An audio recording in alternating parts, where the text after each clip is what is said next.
হাতুড়ি বাটালি আনি আমার জলবল নিয়ে আসছি, আমি হাতুড়ি বাটালি দিয়ে রডে মডে বিভিন্ন জানলার গিরিলে কাঠে মাঠে বাড়ি দেই। তখন আমি চতুর্পাশে দেখি যে আল্লাহর জিকির করে। আমি প্রশ্ন করলাম তোমরা কারা? এরা বললো যে আমরা আল্লাহর ফেরেশতারা। আমি বললাম তোমরা এখানে কেন?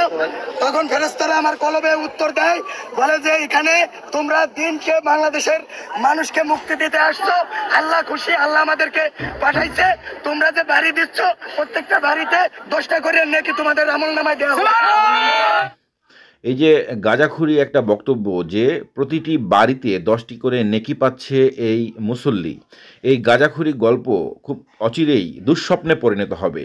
দেশি বিদেশি ষড়যন্ত্রের অংশ হিসেবে ছাত্র জনতার গণঅভ্যুত্থানের 6 মাস পরে এই সারা দেশে এই 32 নাম্বার ভাঙার পর থেকে যে ধ্বংসযজ্ঞ শুরু হয়েছে, সেই ধ্বংসযজ্ঞের যে ইমেজ আন্তর্জাতিকভাবে এই যে বাংলাদেশকে ইসলামিক টেরোরিজম বা জঙ্গিবাদের উত্থান হিসেবে দেখানোর একটা সুদূর প্রসারী পরিকল্পনা নিয়েছে ভারতীয় গোয়েন্দা সংস্থা র এবং এই যে মোদি সরকারের আগামী সপ্তাহে নবনির্বাচিত মার্কিন যুক্তরাষ্ট্রের প্রেসিডেন্ট ডোনাল্ড ট্রাম্পের সাথে বৈঠক রয়েছে এবং এই ঘটনাটিকে কেন্দ্র করে আগামী সপ্তাহের বৈঠককে কেন্দ্র করে বিশ্বব্যাপী বাংলাদেশের যে ভ্যান্ডালিজম, যে ধরনের ধ্বংসযজ্ঞ ইসলামী শক্তির ছায়াতলে নারায়ে তাকবীর আল্লাহু আকবার এই ধরনের কথা বলে দাড়ি টুপিওয়ালা ইসলামিক সিম্বলওয়ালা লোকদেরকে জড়ো করে তারা যে এই ধ্বংসযজ্ঞের আয়োজন করেছে তার খেসারত দিতে হবে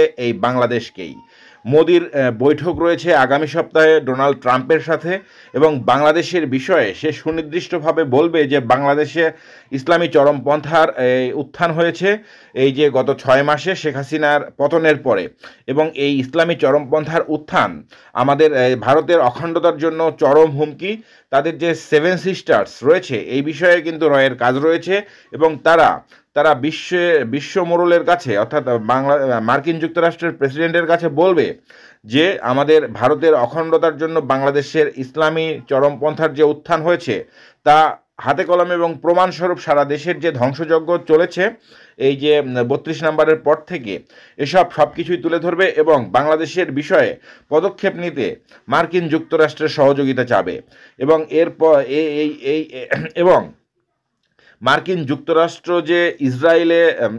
যুক্তরাষ্ট্র যে ফিলিস্তিনিতে যে ইসরায়েলি আগ্রাসনের সমর্থন দিচ্ছে এবং গাজাকে ছিনিয়ে নেওয়ার, সেখানে মার্কিন সাম্রাজ্যবাদ বা আমেরিকার কন্ট্রোলে গাজাকে নিয়ে যেতে চাচ্ছে, সেই বিষয়ে হয়তো মোদি বলবে যে আমি পূর্ণ সমর্থন আপনাদেরকে এভাবে বিশ্বের জনমত তৈরিতে বা আপনাদের পাশে থাকব।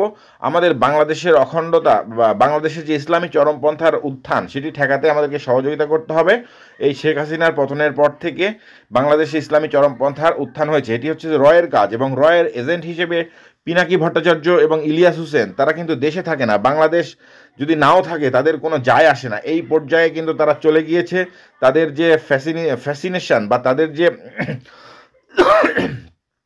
যে পপুলিজম বা পপুলিস্ট থিওরিতে কাজ করছে বা এখানে ডলারের ইনকাম বা তাদের জনপ্রিয়তারও একটা তাদের এখন একটা ক্যারিশমেটিক একটা বিষয় তাদের ভিতরে কাজ করছে, কারণ তারা যা বলছে লাখ লাখ জনতা সেটি করার চেষ্টা করছে এবং এটি হচ্ছে যে বাস্তবায়িত হচ্ছে। এটার যে ফিলিংস তারা কিন্তু সেটা পাচ্ছে। তারপরে রয়ের এজেন্ট হিসেবে তো কাজ আছে, রয়ের যে সুদূরপ্রসারী পরিকল্পনা বাংলাদেশ নিয়ে তারই অংশ হিসেবে এই যে প্রতি বাড়িতে 10 নেকি, এই লোকটা কিন্তু জানে না যে এই ধরনের ঘটনা কিন্তু ঘটে যাচ্ছে এবং বাংলাদেশকে এই চরমপন্থার উত্থান হিসেবে দেখিয়ে বাংলাদেশের বিষয়ে মার্কিন সাম্রাজ্যবাদ বা মার্কিন যুক্তরাষ্ট্রের প্রেসিডেন্ট ডোনাল্ড ট্রাম্পের সহযোগিতা চাইতে পারে নরেন্দ্র মোদি এবং এটিই হবে। আপনারা দেখবেন যে বাংলাদেশে আরও বড় বড় ঘটনা ঘটবে এবং বাংলাদেশকে ব্যর্থ রাষ্ট্র হিসেবে দেখানো হবে, ইসলামী চরমপন্থার বিকাশ হিসেবে দেখানো হবে এবং সর্বোপরি বাংলাদেশের বিষয়ে সিদ্ধান্ত নিতে এই যে ইন্ডিয়া যে কোনো ধরনের সিদ্ধান্ত আন্তর্জাতিক সহযোগিতা আদায় করে কিন্তু নিয়েই নেবে। তো আমার এই যে মতামতটি কেমন লাগলো জানাবেন, যদি দ্বিমত থাকেন সেটিও জানাতে পারেন। ধন্যবাদ, ভালো থাকবেন।